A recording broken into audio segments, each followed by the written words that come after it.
반갑습니다. 3월 24일 금요일 10분 말씀 되겠습니다. 성경 말씀은 누가복음 23장 8절에서 12절까지입니다. 헤롯이 예수를 보고 매우 기뻐하니 이는 그의 소문을 들었으므로 보고자 한지 오래였고 또한 무엇이나 이적 행하심을 볼까 바랐던 연고로라. 여러 말로 물으나 아무 말도 대답하지 아니하시니 대제사장들과 서기관들이 서서 힘써 고발하더라. 헤롯이 그 군인들과 함께 예수를 업신여기며 희롱하고 빛난 옷을 입혀 빌라도에게 도로 보내니 헤롯과 빌라도가 전에는 원수였으나 당일에 서로 친구가 되니라. 아멘. 빌라도가 예수님을 신문했습니다. 그러나 예수님에게서 아무런 잘못을 발견하지 못하고 석방하려고 노력을 했습니다마는 대제사장들과 서기관들이 무리들을 선동을 해서 십자가에 못 박으라고 고함을 쳤습니다. 자, 양심의 가책을 심하게 받은 빌라도는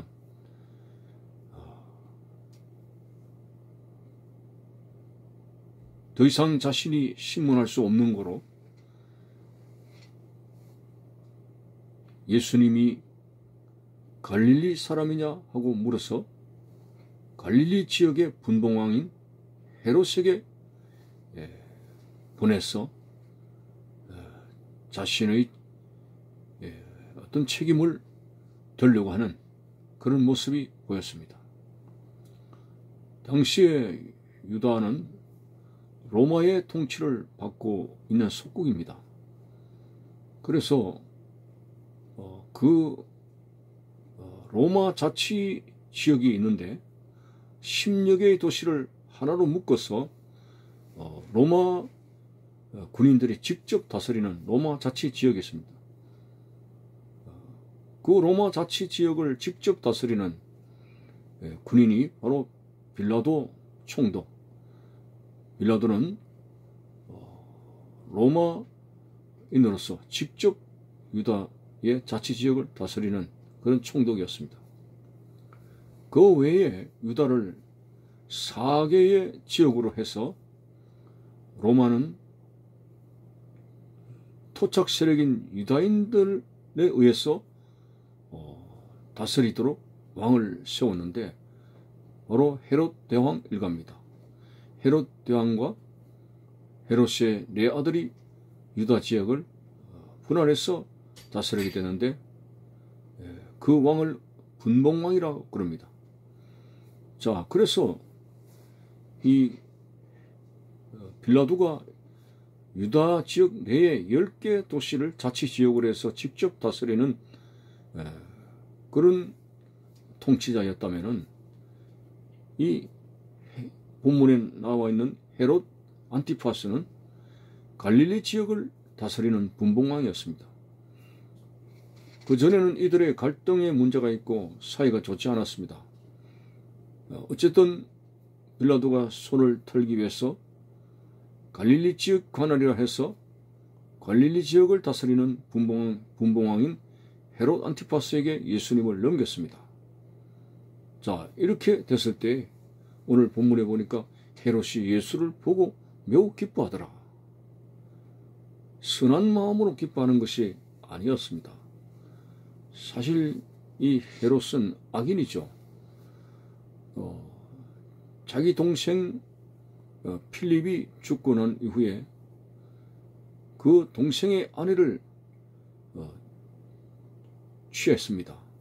그래서 본처와 이혼하고 죽은 동생의 아내를 헤로디아를 자신의 아내로 취하는 것 때문에 세례 요한을 책망을 받았고 이로 인해서 세례 요한이 감옥에 들어가고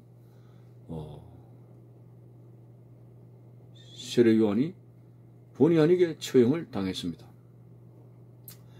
자, 이랬을 때에 아무 잘못 없는 세례 요한을 죽이고 있었던 까닭에 사실상 많이 두려워하고 있었던 상황입니다. 예수님이 공생의 사역에서 활약을 하고 있을 때에 이런 생각도 한 것입니다. 세례 요한이 죽었다가 다시 살아난 것이냐, 말도 안 되는 상황이지만은 그런 두려움 속에 있었던 차에 그 빌라도에게서 예수가 자기 관할로 넘어와서 이제 얼굴을 대면할 수 있다는 그 자체에서 매우 기뻐하더라 했습니다. 도대체 예수가 어떤 사람이냐, 세례 요한적인 어떤 사람이냐, 아니면은 어떤 사람이냐 궁금했고, 그리고 소문에 듣자니 많은 이적을 행한다 하여 그 이적을 보기 위해서 예수가 자기의 관할에 넘어왔다는 그 사실로 인해서 예수 보기를 기뻐했다, 이렇게 볼 수가 있습니다. 그래서 헤롯은 예수를 보고 매우 기뻐했고 여러 가지 이적 행하심을 바랐습니다. 그래서 이런 말 저런 말 물었지만은, 그러나 아무런 필요도 없는 그런 질문에 대해서 예수님은 한 말도 대답하지 아니하셨습니다. 그래서 결국은 이 헤롯이 예수를 업신여기면서 다시 빌라도에게로 보내는 내용이 오늘 본문입니다. 이렇게 빌라도와 그리고 헤롯 사이에 예수님이 오고 갈 때에 대제사장들과 서기관들은 그 사이에도 힘써 예수님을 고발하게 되는 모습이 나옵니다.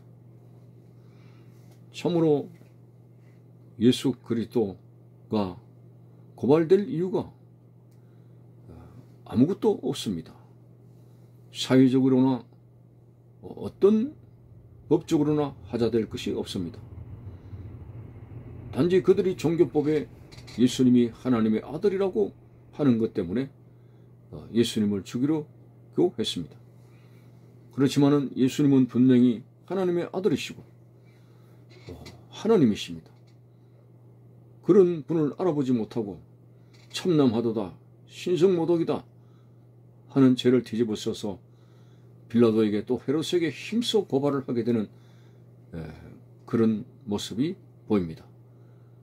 참으로 이 대제사장과 서기관들, 당시의 승직자들이 예수를 죽이려고 혈안이 되었죠.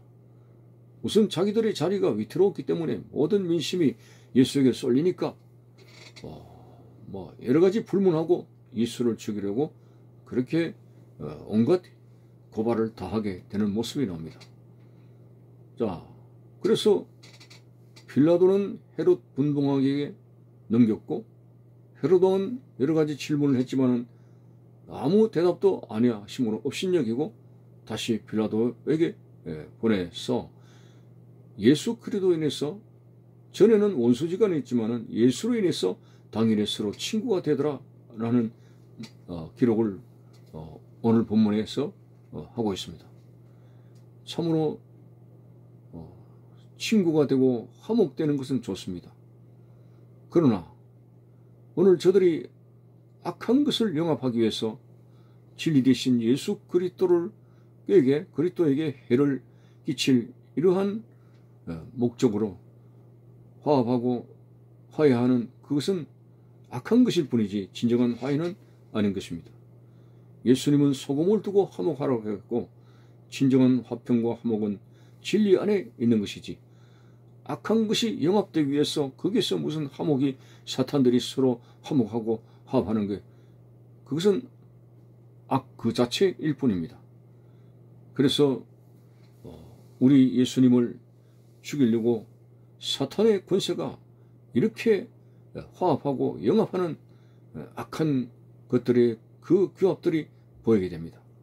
그러나 아무리 악한 세력이 영합하고 힘을 합친다 할지라도 어찌 전능하신 하나님을 대적할 수 있겠습니까? 그것은 마치 계란을 가지고 바위를 치는 것과 같은 무모하고 어리석은 일이 아닐 수가 없습니다. 그렇지만 예수님께서 이렇게 악한 세력에 의해서 체포되어지게 되고 순순히 나가시는 것은 주님께서 힘이 없으시고 능력이 없으시기 때문에 그렇게 되어지는 것이 아닙니다.